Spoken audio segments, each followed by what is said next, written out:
We're getting closer and closer to the release of No Rest for the Wicked, so if you're ready to dive into one of the most craziest worlds in gaming, well, today we're going to be talking about weapons. How do you get them? What type of weapons are involved? What type of rarities are there? How do you obtain these weapons? How do you upgrade them? So everything regarding weapons, we're going to cover in today's video so you guys can know exactly what to look for when the game gets released. Now remember, the game will be released early access on PC, and I have a video going over how you could probably get it for cheaper than the standard Steam price. So make sure you check out that video. I'll leave a link in the description. But I do want to make sure you guys understand how weapons work. So when you pick the weapons up, you don't just automatically dismantle them because some of the weapon rarities have more value than others. So let's dive in and talk about weapons. So the first thing you want to know about weapons is how do you actually go about getting these weapons? Is there a specific way? What's going to happen? So the first thing I wanted to let you guys know is the game is completely set up with RNG. So there's not going to be a specific chest or a specific area where you could go and say this weapon will always be picked up from this chest. There is going to be RNG, so you're going to be picking weapons as you go.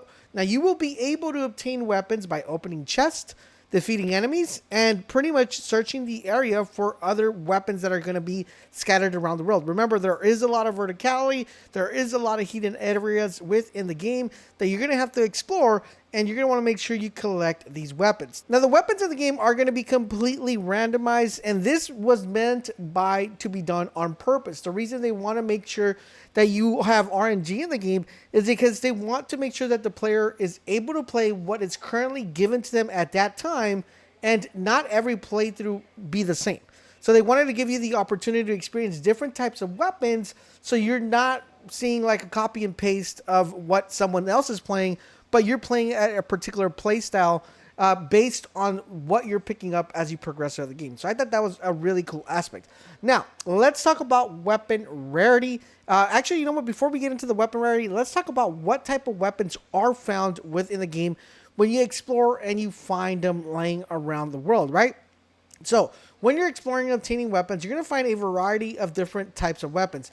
You're going to be able to find single daggers, double daggers, swords, bows, staffs, and a couple more weapons that we don't currently know, but we do know are part of the game. I believe in one of the developers' diary, they did say there was going to be over 100 weapons, and the great thing about these weapons is that there is a durability aspect on the game, which we'll go over a little bit more in depth later on in the video. And also one thing that you need to know is that when you die in the game, you will regain the health, but not the weapon durability. And I'll explain that a little bit further in the video. So do keep that in mind, and that goes ahead and gives you an idea of what you can expect out of the game.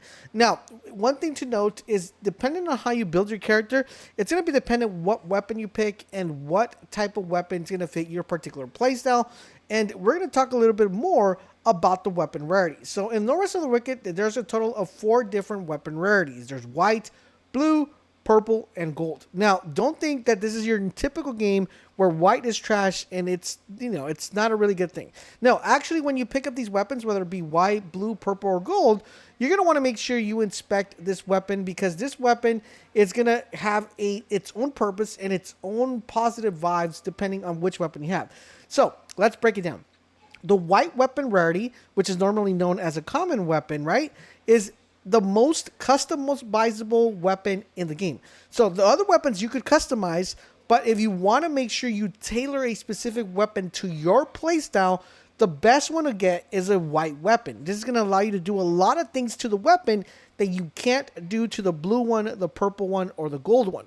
So if you're looking for a cool customizable playthrough, the white weapon rarity is going to have. Now remember, if you do find a white weapon, you might not be able to play with it just right off the start because it might not be super powerful, but you're probably going to want to save it, because once you start picking up gems and you start picking up enhancements that you're able to apply to the weapons, then this is when this weapon becomes very viable. Now with the blue weapon, we get a little bit of upgrade compared to the white weapon, and this is a little bit of a benefit more suited to playstyle, and this has meant that the blue weapon now will have enhancements during combat. So whenever you're fighting, you're going to have a sort of enhancement when you have a blue weapon at your disposal. It's extremely important that you keep in mind and you inspect what that enhancement is and if it actually fits your playstyle. Now, the purple rarity holds a very positive enhancement, but keep in mind, it also holds a cursed enhancement as well that you will be able to use throughout your playthrough. So that's basically two enhancements, a positive one and a cursed one. Now, these enhancements, we're going to be able to subtract from these weapons and apply it to other weapons, primarily the white weapons, right? So that's the main focal point about the purple weapons. So remember, when you dismantle, you're going to be getting these enhancements that you're able to apply to other weapons. The only difference is that the blue one only comes with one, the purple one comes with two, a positive and a negative. Now, the gold weapon, which is everybody's enhancement, everybody's weapon that everybody's going to try to get, this weapon has two unique aspects to it. Number one, it has a gold rarity enhancement and a unique enhancement. So you're not going to be able to find this enhancement in any other type of weapon but this one alone. So theoretically, you're probably going to want to farm double of these weapons so you can get the weapon and also get its enhancements. In addition to that, the gold weapon has been specifically tailored by the development team to perform very well in combat. So they specifically went ahead, nailed it down, and tailored it down to make sure that the weapon is performing as optimal as you possibly can. Now, in addition to that, guys, let's talk about the durability aspect of the weapons. So weapons like armor in the Rest of the Wicked have a durability value that will decrease the longer you use the weapon. It's so penalized in the sense that if the weapon drops below 0 or hits 0, you won't be able to use or equip that weapon anymore. So you're going to want to make sure you keep an eye on the durability of this weapon to be able to make sure that the weapon is fully maxed out and that you're not losing power or DPS because your weapon has lost its durability.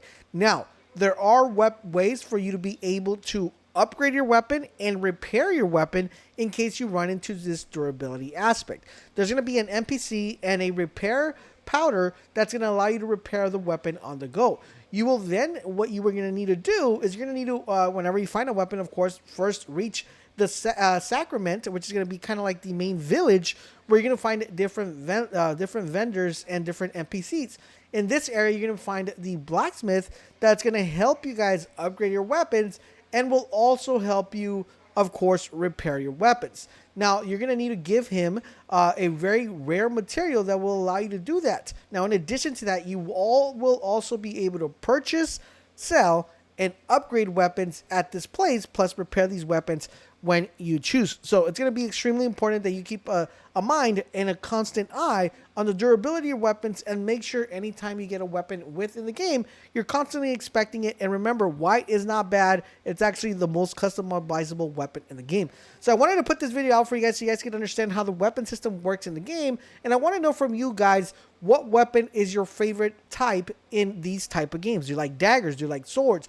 Do you like staffs? Because remember, you're going to be able to play as a mage on here, and I will have a separate video talking about what best class fits your playstyle, so make sure you guys keep an eye out for that. We're getting closer to the release. Hope you guys are excited. I sure am. Hit that like button if you are, and I will catch you guys on the next video. Enjoy the rest of our content. Thank you guys for watching. Talk to you guys later.